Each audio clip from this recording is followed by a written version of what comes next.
അനധികൃത Indian കുടിയേറ്റക്കാർക്ക് care home ജോലി നൽകിയ കേസുകളിൽ മലയാളി കെയർ ഹോം മേധാവിക്ക് 2.5 വർഷം ജയിൽ ശിക്ഷ.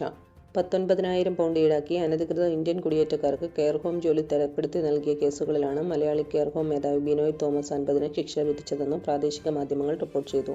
2017 മുതൽ 2018 വരെയാണ് സൗത്ത് ഇന്ത്യയിൽ നിന്നും എത്തുന്ന അനധികൃത കുടിയേറ്റക്കാർക്ക് ബിനോയ് തോമസ് ജോലി സംഘടിപ്പിച്ചു നൽകിയത്.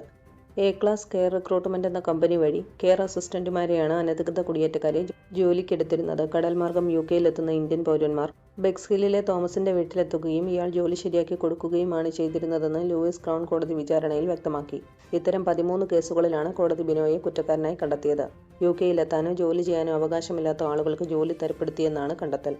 ഇമിഗ്രേഷൻ നടപടികൾ വ്യക്തമായി അറിയാമായിരുന്നുവെന്നത് പ്രയോജനപ്പെടുത്തിയാണ് ബിനോയ് തോമസ് 13 ഇന്ത്യൻ പൗരന്മാർക്ക് ജോലി കണ്ടെത്തിയത്. എന്നാൽ 2018 ജൂൺ 5-ന് പോലീസ് ഇയാളുടെ ഓപ്പറേഷൻ കണ്ടെത്തിയതോടെയാണ് സംഭവം പുറത്തായത്. 2007-ൽ UK-യിലെത്തിയ തോമസ് 2012-ൽ പൗരത്വം നേടി.